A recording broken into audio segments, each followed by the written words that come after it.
installations and services of Saft lithium batteries installed at Jio Telecom sites here in Srinagar. Today I am going to have a live interaction with all of you regarding the installation, commissioning, troubleshooting of major alarms with regard to Saft batteries. As we know, these batteries are the backbone of network.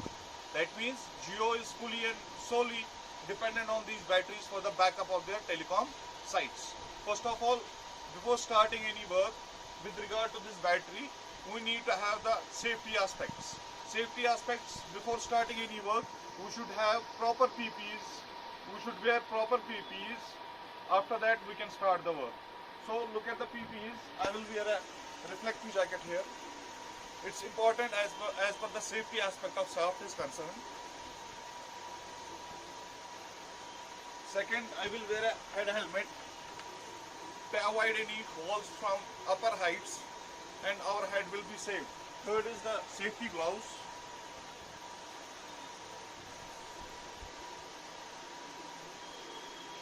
First step to be followed, that is, we should have the desired tools while working with these Saft batteries at site. What are the tool requirements? You can have a look here. First important tool, that is the clamp meter. Multimeter we should have with us. Second is the torque wrench, recommended for tightening and loosening of these bolts and fuse bolts. Torque wrench, as per the desired Newton meter set. Third is the T flat screwdriver, 10 mm socket, 7 mm socket, T20 bit, T15 bit and T10 bit. And other than this, we need a laptop only recommended for the Saft engineers and FTA cable to check the parameters of this battery. And first of all, let us start the session. This is our battery. This is a type 1 battery of Saft. Type 1 means this is EV1 model. We have two types of models. One is EV1, second is EV2. This is the EV1 model of this Saft batteries. First of all, this battery is in off condition. It's not connected with the power terminals. It's open. It's in off condition. So we need to on this battery. We have two switches here, two knobs here. One is on-off button. Second is SOH button. So first of all, we need to we need to switch on this battery. We need to press this on-off button for 3 seconds.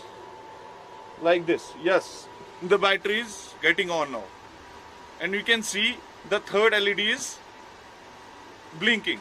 It's in a soft blinking. Second is the SOC and SOH button. So if we need to check the parameters of this battery manually without connecting to laptop, without using any FTDI cable, as per recommended to the field technicians, see how can we check the SOC, that means state of the charge.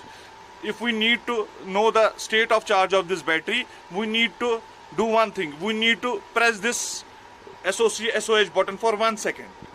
Like this. Yeah, it's 4 LEDs are blinking. That means 4 LEDs blinking. That is the SOC of this battery is 75 to 100.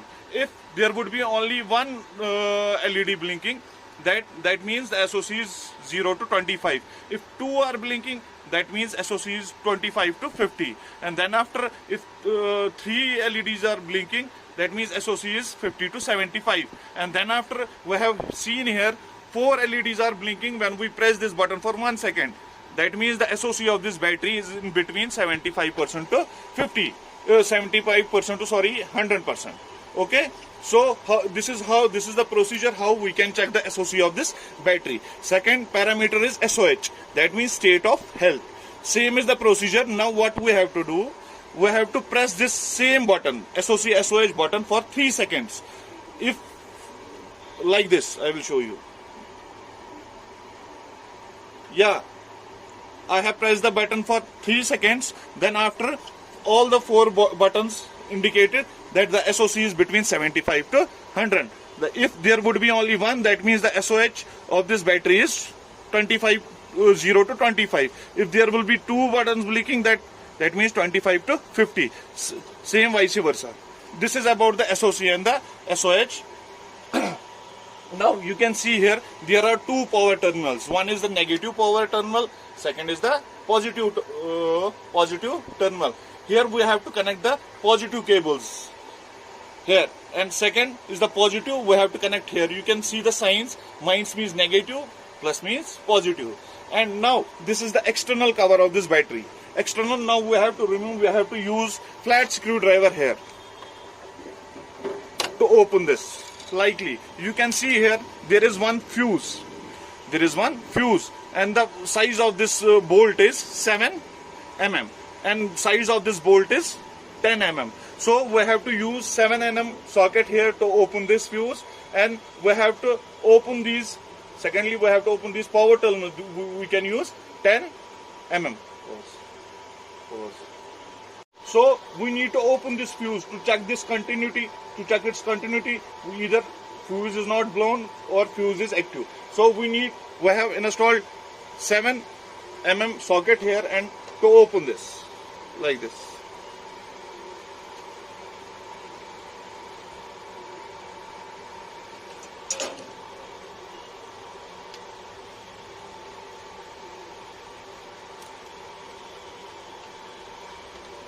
And this is the 60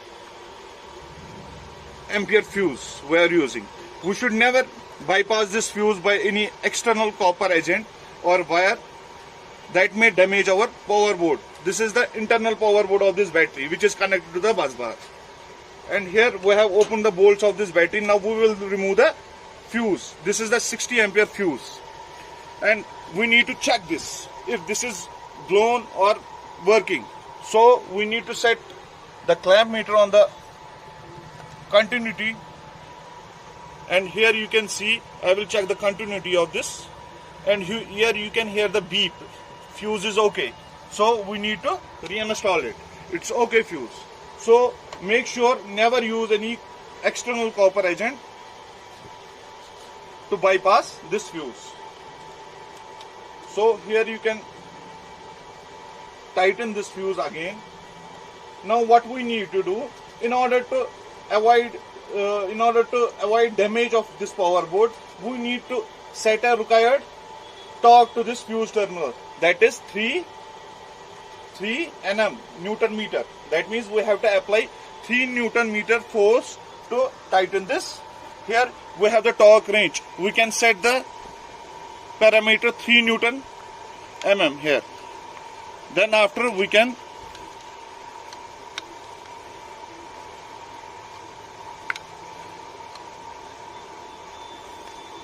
here you can see I have set the target of 3 Newton meter to tighten this external fuse bolts. Now I can use the 7 Nm socket here to tighten these. In order to make sure when the fuse gets torque of 3 Newton meter, this torque range will automatically give a beep. See, you can hear in the video one beep and second beep. That means the torque has been set to 3 Newton meter. Like this we can do the another tightening of this bolt, and you can hear the voice of this torque range. That means the proper torque has been given to this fuse terminals. Now we can again reinstall this top front cover, so that we need to connect now power cables now. Now I can use the 10 mm socket to reopen these bolts.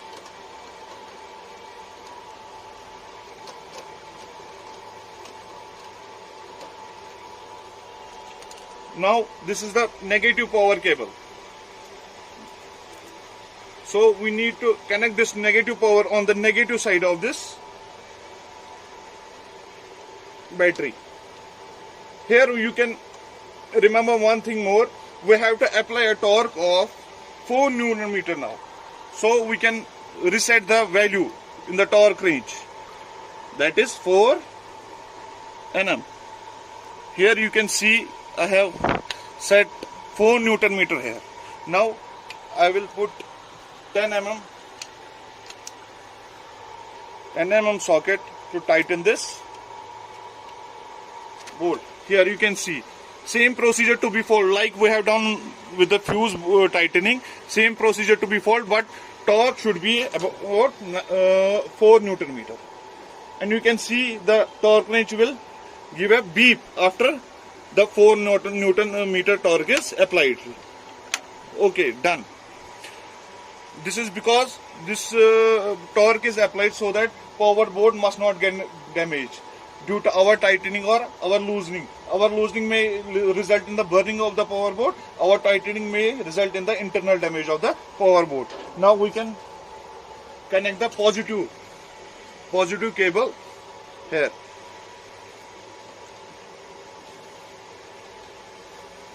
You can see I am connecting the positive, same torque to be applied to this power terminal also. That means 4 Newton meter.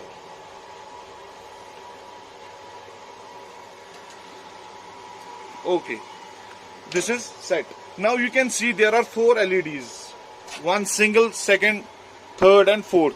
You can see this third LED is fast blinking. That means fast blinking in case of shaft battery is, that means battery is charging. That means battery is charging. If you can see, if it's slow blinking means that means battery is in a float condition. The nominal voltage of this battery is 48.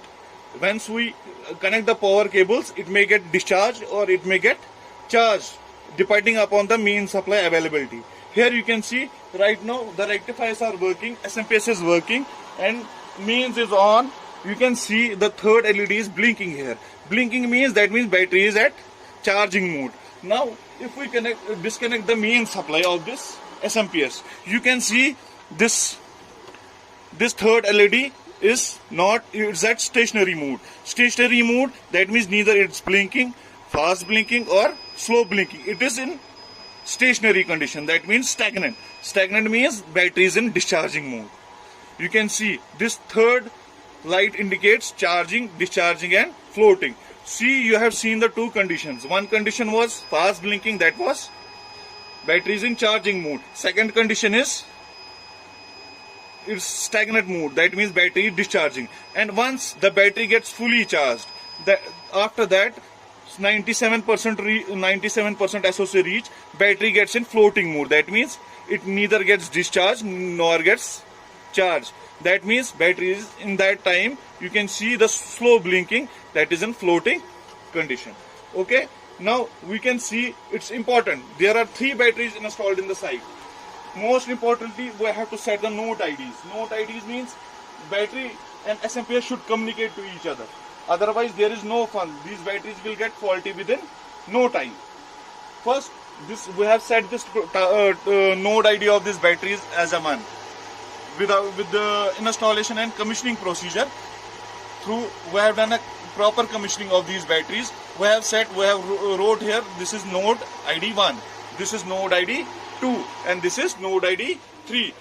That means all 3 batteries must communicate to the SMPS and visible in the SMPS controller, so that all the parameters of these 3 batteries, including SOC, temperature, SOH and other related information, must reflect in the SMPS. And it is important, you must connect the communication cables from one battery node 1 to battery node 2, then node 2 to node 3, like this. Now it means battery 1 is connected to the battery 2, battery 3 is connected to the battery 3 with the help of communication cable. And finally the one communication cable is connected to the LIB interface, that means lithium ion battery interface, that is also called BMS, battery management system. Here you can see this out and far end is connected to the battery SMPS BMS system. Now we have connected the far end of this communication cable to the BMS, that means lithium ion battery interface. And now you can see here, once you go to the battery settings, you can see these 3 batteries should be visible here. Now we will go to the BMS data of this battery. You can see here design capacity, that means each battery, I will let you know once more, each battery has a 77 Ah. That means this battery is 77, this is 77 and this is 77. The total age capacity of these 3 batteries is 231. That should be visible here. Then you can see the design cap and usable. Usable is 231. Install modules 3. That means all 3 has been connected. And active is also 3. That means all 3 batteries are communicating with the SMPS.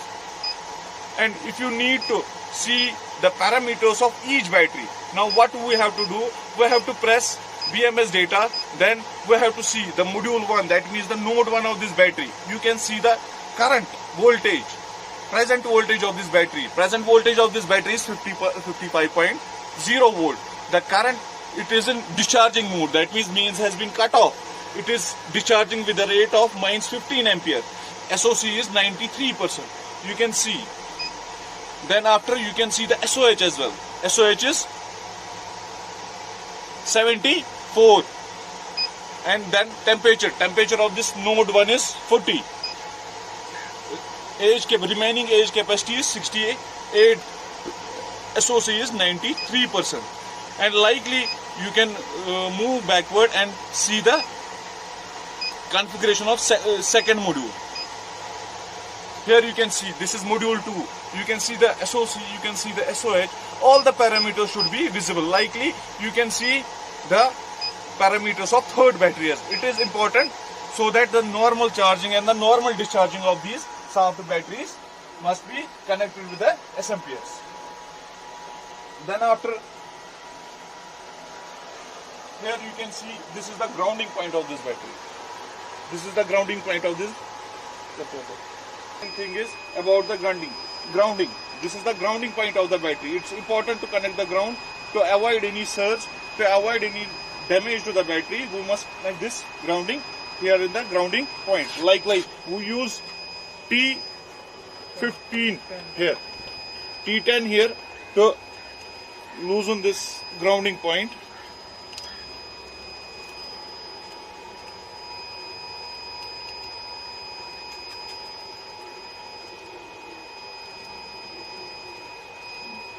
Then we can use this green earthing cable to connect to the grounding point.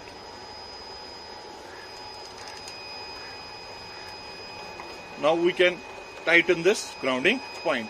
This completes the installation commissioning procedure of these soft batteries. This was the second procedure.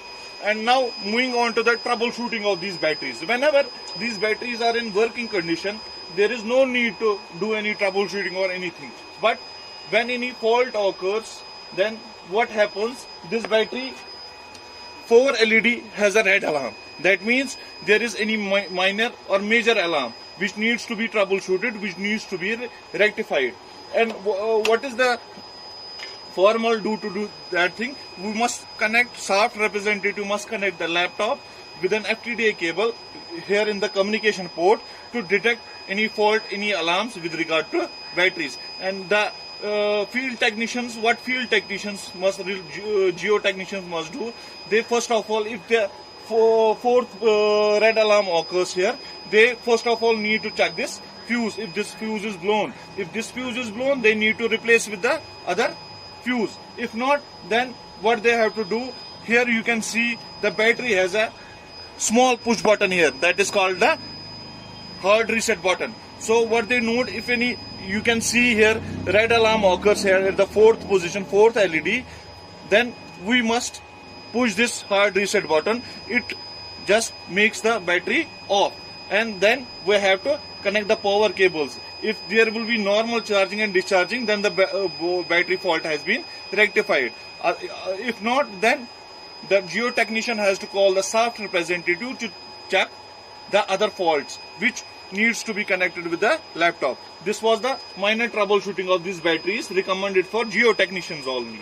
If the fault is not rectified, then they must call the local SAFT representative to rectify the fault. That was all from me, and this ends the live session of these SAFT batteries here in Srinagar. Thank you very much.